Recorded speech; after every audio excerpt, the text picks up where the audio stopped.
ഇന്നത്തെ നക്ഷത്രം തൃക്കേട്ടയാണ്. ഓണം സംബന്ധിച്ച് പല ഐതിഹ്യങ്ങളും ചരിത്രങ്ങളും ഒക്കെ നിലവിലുണ്ടെങ്കിലും ആത്യന്തികമായി ഓണം ഒരു വിളവെടുപ്പ് ഉത്സവം അഥവാ വ്യാപാര ഉത്സവം തന്നെയാണ്. കേരളത്തിന്റെ ഓരോ ഭാഗത്തും ഓണം ആഘോഷിക്കുന്നതിൽ പ്രാദേശികമായ പല വ്യത്യാസങ്ങളുമുണ്ട്. നമുക്ക് ഇനി ഇവ ഓരോന്നായി ഒന്ന് നോക്കാം. ഓണവുമായി ബന്ധപ്പെട്ട ഒരു പ്രധാന സ്ഥലമാണ് ആറന്മുള.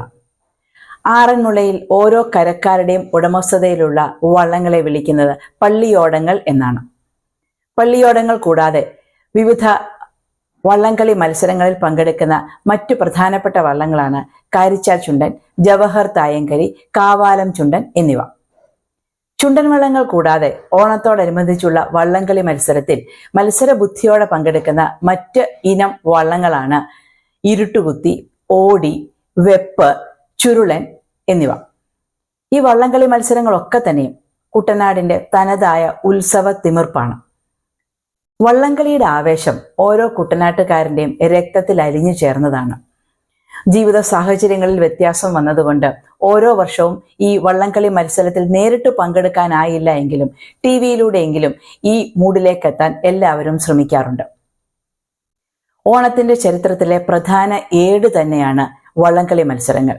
വിവിധ വള്ളംകളി സംഘങ്ങൾ അവരവരുടെ വള്ളങ്ങളുമായി എത്തി ആഴത്തിൽ തുഴയെറിയുന്ന ആവേശകരമായ കാഴ്ച.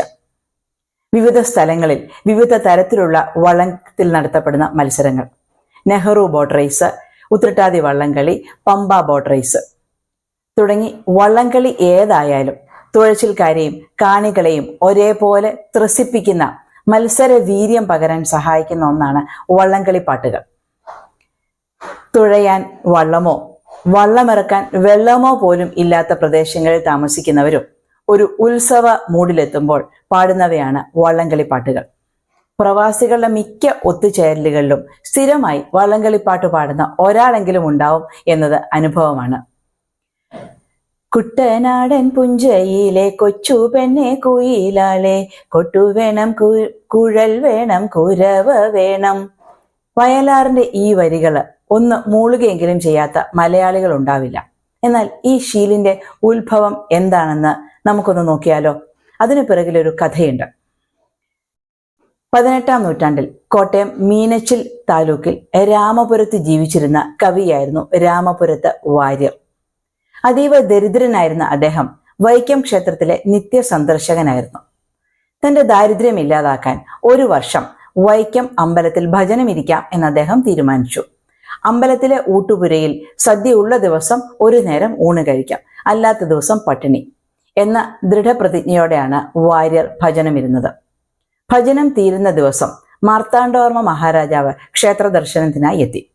മഹാരാജാവിനെ സ്തുതിച്ച് 4-5 ശ്ലോകങ്ങൾ ഉണ്ടാക്കി വാര്യർ അദ്ദേഹത്തിന്റെ അടുക്കലെത്തിച്ചു.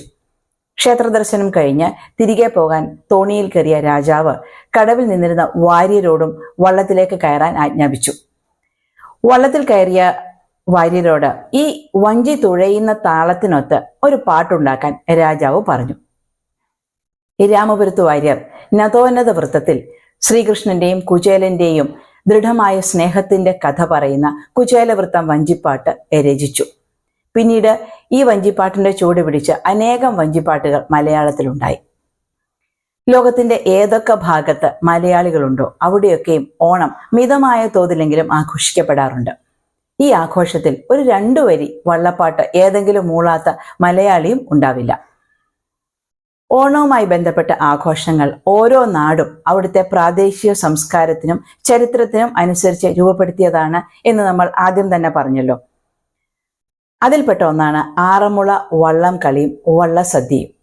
തിരുവോണത്തിന് ശേഷം ഉത്രട്ടാതി നാളിലാണ് ആറന്മുള വള്ളംകളി നടക്കുന്നത്. പള്ളിയോടങ്ങൾ മനോഹരമായി അലങ്കരിച്ച് അവയുടെ വർണ്ണാഭമായ ഘോഷയാത്ര ആദ്യം നടത്തുന്നു. അതിനുശേഷമാണ് മത്സര വള്ളം കളി. ആറന്മുള പാർത്ഥസാരഥി ക്ഷേത്രവുമായി ബന്ധപ്പെട്ടതാണ് വള്ളസദ്യ. പേര് സൂചിപ്പിക്കുന്നത് പോലെ തന്നെ സമൃദ്ധമായ സദ്യയാണ് ഇത്. ഒരു സദ്യയിൽ ഏറ്റവും അധികം വിഭവങ്ങൾ ഒരേ സമയം വിളമ്പുന്നത് ആറന്മുള വള്ളസദ്യയിൽ മാത്രമാണ്. 52 പള്ളിയോടങ്ങളിലെ തുഴച്ചിൽക്കാരെ സ്വീകരിച്ച ശേഷം അവർക്കായി നടത്തപ്പെടുന്നതാണ് വള്ളസദ്യ. ഈ വഴിപാട് സദ്യയിൽ പാട്ടുപാടി തുഴക്കാരാവശ്യപ്പെടുന്ന ഏത് വിഭവവും വിളമ്പണം എന്നതാണ് ചിട്ട.